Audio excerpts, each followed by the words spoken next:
Hello everyone, welcome to From the Star Wars Home Video Library. I'm your host Nathan P. Butler. There's not a whole lot when it comes to new Star Wars releases in recent memory, though they are finally ramping it up a bit with some of the Disney Plus series coming out.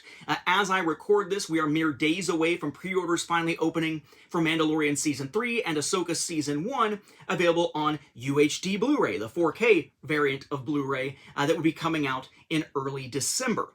But there are other releases, as we saw with, for example, In the Lone Star Wars State.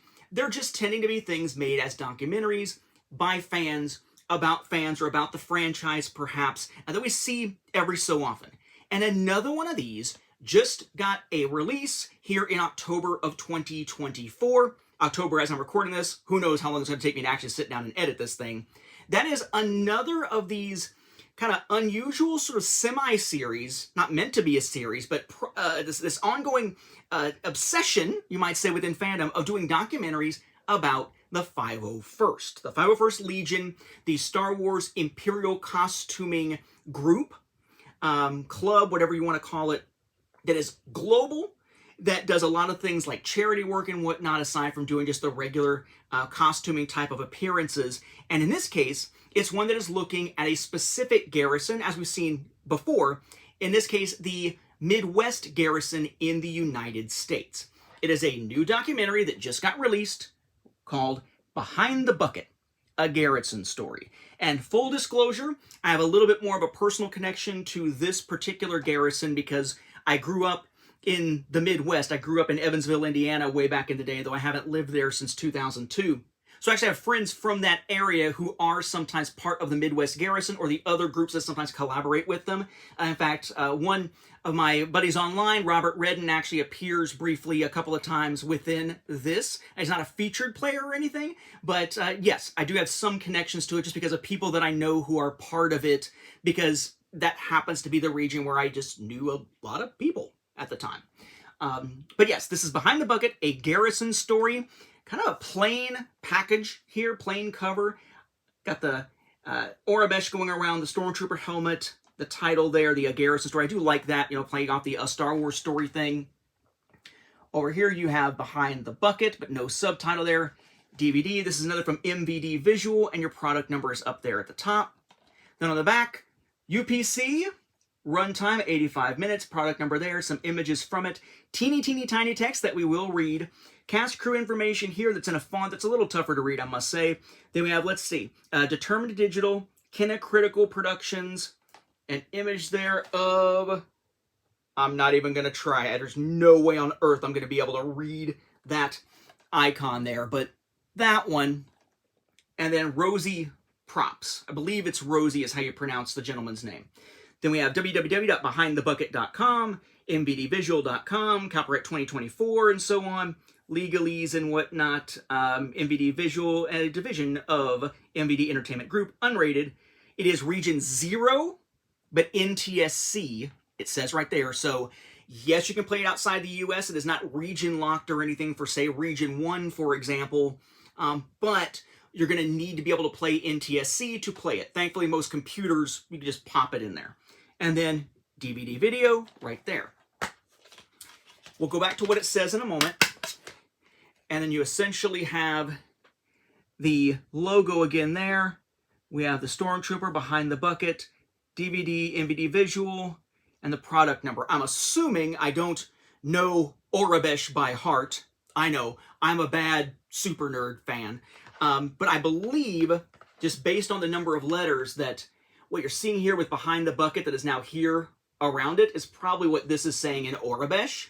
Behind the Bucket, I would bet money. So, what is this about? Again, it is about the Midwest Garrison of the 501st Legion. What does it say about itself? Quote, "Bad guys doing good is the motto of the 501st Legion, Vader's Fist. This group of Star Wars costumers are led by none other than Darth Vader, effectively acting as the most foreboding force in the entire galaxy. But once you see what's behind the bucket, you'll know just how good these bad guys can be. Behind the Bucket, a Garrison Story, follows the 501st Legion's Midwest Garrison as members of this fan-based organization contribute to their communities in unique ways. Filmmakers document dance lessons at Weird Al Yankovic concerts, covert assignments at Star Wars Celebration, visits to fundraising events, hospitals, and the planning of a small library event that drew more than 10,000 Star Wars fans from across the Midwest. With interviews from Star Wars favorites Ray Park, Darth Maul, and Greg Grunberg, Snap Wexley, this award-winning documentary draws your eye away from the helmets and armor of the classic Star Wars Stormtrooper. Draws your eyes away? Okay. Through humor, true stories of determination, love, and the belief that being a bit of a nerd can make life that much better, this story will reinvigorate your faith in humanity and make you seriously debate if you should join the Empire. Right. So, what do we have here? We have a DVD that includes the documentary itself and a trailer. It does have subtitles, which I really appreciate with my hearing sometimes, or the need to watch while other stuff is going on in the background here. It is basically something that was sparked by the 20th anniversary of the Midwest Garrison, and it does a really good job at the beginning with some animated graphics and whatnot to kind of explain what that even means. Like, how is the organization of the 501st split up? It talks about garrisons and squads and outposts dividing by costume type also. So they have a nice visual quality to this with some of the graphics that we see. The actual opening, I guess they're on a beach. I don't know if it's supposed to be a beach in Florida or if it's maybe like on the coast of one of the Great Lakes, perhaps, which would make more sense probably. But we see like stormtroopers like on the beach going through some trees and whatnot. It's really well staged stuff. The ending has the main host, Tom Rosie, basically in armor, taking off the helmet and whatnot, talking about, you know, what is behind the bucket and so forth, which is a really cool shot against kind of a dark backdrop and whatnot. So pretty solid production quality on the stuff that they sort of created for themselves rather than catching live. It is mostly live footage and interviews with individuals who are involved with the 501st. There are points at which the audio is coming from interviews that were done on podcast episodes, I believe, for the WSTR Galactic Public Access Star Wars podcast. I will say, even though I was huge into Star Wars podcasting early on, one of the earliest Star Wars podcasters bringing the community together with StarWarsFanWorks.com back in 2003 when we needed a hub and kind of organizing the community from there. I kind of lost track once podcasting became more mainstream. Tons of Star Wars podcasts out there who never had any connection to our early community. And I don't really listen to a lot of Star Wars podcasts anymore. Usually if I'm listening to something, it's current events or it's like Supreme Court type stuff and whatnot, because I'm a social studies nerd as well. So I'm not terribly familiar with WSTR Galactic Public Access, but it's solid content for what we see, so that may be something to check out if you are interested in that podcast, because there is some featuring of it in this. The gentleman who is the focus of this and talking about stuff a lot, who is also one of the directors, is Tom Rosie, as I mentioned, who is TK43017. But this really doesn't spend a lot of time talking about what is the 501st beyond the beginning part. And not really a lot of, and here's how the Midwest Garrison was created kind of stuff. It goes immediately to the events and mostly the charity work and such that they do. We find that anytime there's a documentary about the 501st, and as I said, there's been quite a few of them. If you're talking about Star Wars documentaries about something fandom related, there's really only two major categories of that you're going to see all the time. People waiting in line for Phantom Menace and the 501st. That's what you're going to see a ton of documentaries about.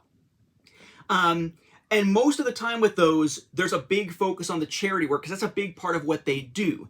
And this really kind of dives straight into it and sticks with it throughout almost the entire thing. Without a lot of focus on the Midwest, I will say. If there's anything that stands out to me, having perhaps because I just watched In the Lone Star Wars State recently, which was not about the 501st per se, but it was another of these let's look at Star Wars fans kind of documentaries. In that case, you really got a feel for the region, because it was talking about Star Wars in a lot of different ways and tying it into Texas in that case. Here, I feel like the connection is a little more tenuous, or at least not as emphasized, because it is talking about the 501st and a lot of the good that they do, and they spend a lot of time on that, and it's really quite well done in exploring those ideas. And the locations that they're in are Midwest Garrison region locations. But aside from the Star Wars event in Joliet, most of this could have been talking about the 501st from anywhere in the country, anywhere in the world. So it is a little more genericized, if that's the right word, if that word even exists, than some of the other documentaries we see about specific garrisons. Like, you could watch this and walk away and forget this was the Midwest Garrison and just think about this as a 501st, because they don't put as much emphasis on the specifics of the garrison and the region that some other documentaries have done. Let's see, they show, for example, the Fire Buddies thing that they did for Noah Halleck, who was a child with brain cancer, DIPG brain cancer. Bugs Pals, that is actually where that friend of mine's image shows up alongside a couple of folks there. Bugs Pals, which is named for Natalie Siemek, S-I-E-M-E-K, daughter of Dan, who passed at 15 months from a congenital heart defect. They show Rosie's son actually going with him in costume to different troops and whatnot, as they call their events. An event where they're dancing with Weird Al Yankovic, although Yankovic himself doesn't really feature. Another charity thing they do called Camp I Am Me for children who have suffered severe burn injuries. There is an interview with Steve Gaza, who is an early Armor producer who is now a 501st member. There are a few instances where you have celebrities talking. You have Dominic Pace, Dean Cain, Greg Grunberg, Ray Park. And I will say, I feel as though to some degree, this is a little less disingenuous than a lot of other documentaries. A lot of other documentaries will have like maybe 10 seconds of a celebrity saying something because they just caught them in the hallway at a convention with a microphone or something, and then feature them on the cover. Granted, this does say Greg Grunberg, and it does talk about Ray Park as being interviewed, but they do speak a little bit longer than in a lot of documentaries, and they're speaking much more on point to the good that the 501st is doing and the interactions they've had with the 501st. So in that sense, it does feel like these appearances have more meaning than the blink and you'll miss some appearances in other documentaries that then hype up those people being a part of it. There's a gentleman who is shown actually doing a full face painting as Maul, not a mask, but shaved head and everything, doing Maul. The 2019 Celebration Chicago convention factors in quite a bit, an event that they did for Chicago PD Gold Star families. They show the coin and patch trades and such going on, which brought to mind for me all the pin trading and pin collecting that I've never really quite understood for some of the conventions, but also the idea of the patches reminded me very much of my years podcasting with Mark Herleman, who's been involved with the Boy Scouts for so long, and just the idea of, you know, the patches having meaning over time because of what they represent to the person, which I thought was kind of cool.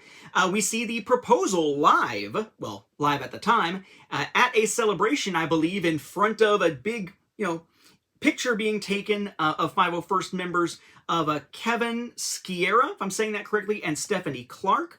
We see a Make-A-Wish Foundation event, and we eventually end on, or mostly end on, the Joliet Public Library Star Wars Day event, which is kind of a big deal of drawing Star Wars fans together in the Midwest, which is really cool.